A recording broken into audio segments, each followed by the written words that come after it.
Ассаламу алейкум.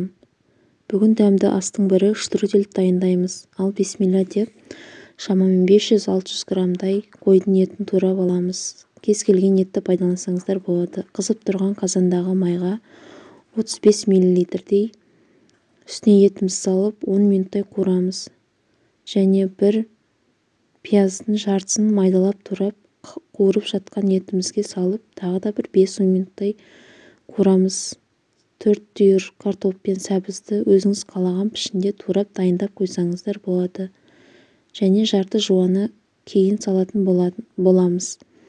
Тұзымызбен бұрышымыз сеуіп, етімізді қуырамыз.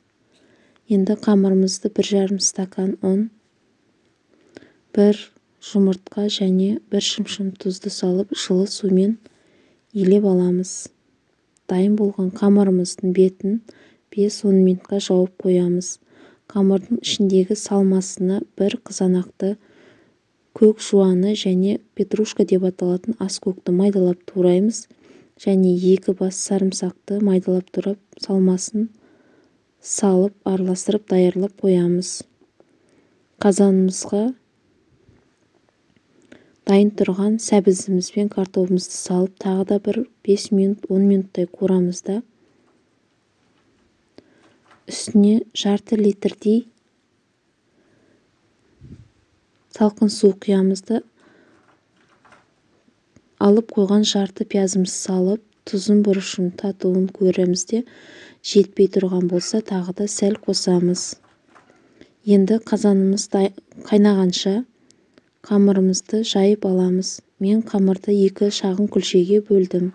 Сіздер үлкен 1 күлше етіп жайсаңыздар болады.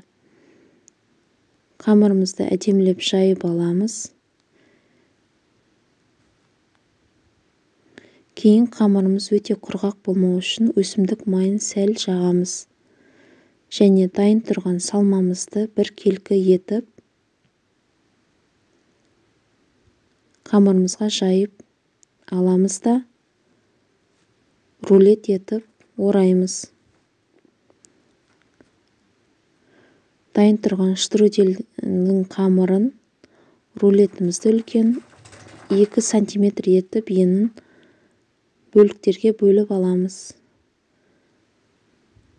Міне дайын болды. Салмасы бар қамырларымыз. Қазанымыз қайнаған соң ішіне саламыз да, қамырларымыз дайын болғанша бетін 15-20 минуттай жауып қоямыз. Оттың астын орташа қызуға басып қоямыз. Міне біздің штрудельдеріміз дайын болды.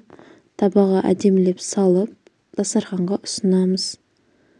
Біздің YouTube арнамыз ұнаса, каналымызға жазылып, қоңыраушаны басуды ұмытпаңыздар.